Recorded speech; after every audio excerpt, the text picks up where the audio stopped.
Hey everybody, welcome to an episode of Grave Time. My name is Christian Apple, and today we're at Hollywood Forever Cemetery after hours. I'm actually quite surprised that no one's come by yet to kick me out. Right there is the memorial grave of Johnny Ramone, and when his wife passes away, both Johnny and his wife's their urns will be put into this little cylinder box here.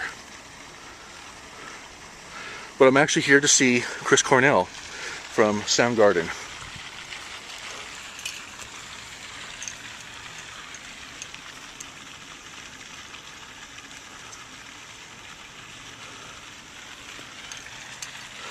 Man, SOUNDGARDEN. It's a pretty cool thing right there.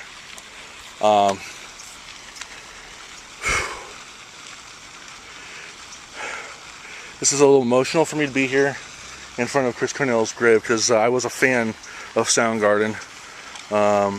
Black Hole Sun is definitely one, I think, if anything, one of the best rock songs of the '90s. I can't say it's the best, but for the longest time, that was like my favorite song of all time was Black Hole Sun, and then it eventually became The Impression That I Get from the Mighty Mighty Boss Tones. That's still my number one favorite song of all time.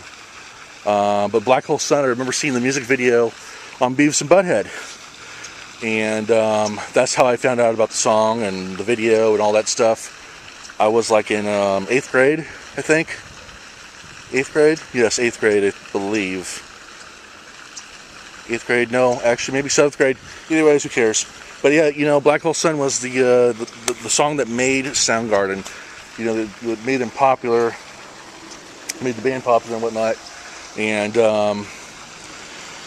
so, you know, Chris Cornell was born in Seattle, Washington, and grew up there in the music scene and whatnot, and you know, developed his band SOUNDGARDEN, and they were a huge part of the grunge movement of the early '90s and even going into the mid '90s.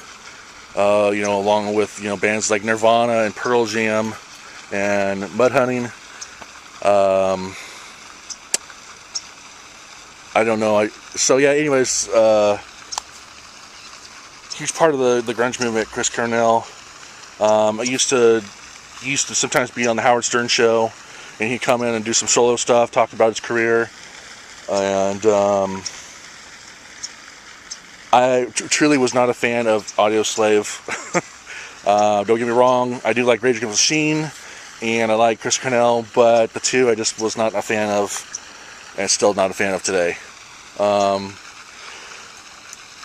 The album Super Unknown, which had the song Spoon Man and Black Hole Sun, that album went platinum 5 times. So it was obviously one of their best selling albums of all time, and I think it was like one of the best selling albums of 1994. I really can't believe I'm in front of this grave right now. I mean, I was there the day. I remember hearing it. I don't even remember where it was. It was somewhere. But anyways, got to wrap this up. I think security's coming. So thank you for watching this episode of Grave Time, and rock out to some SOUNDGARDEN tonight.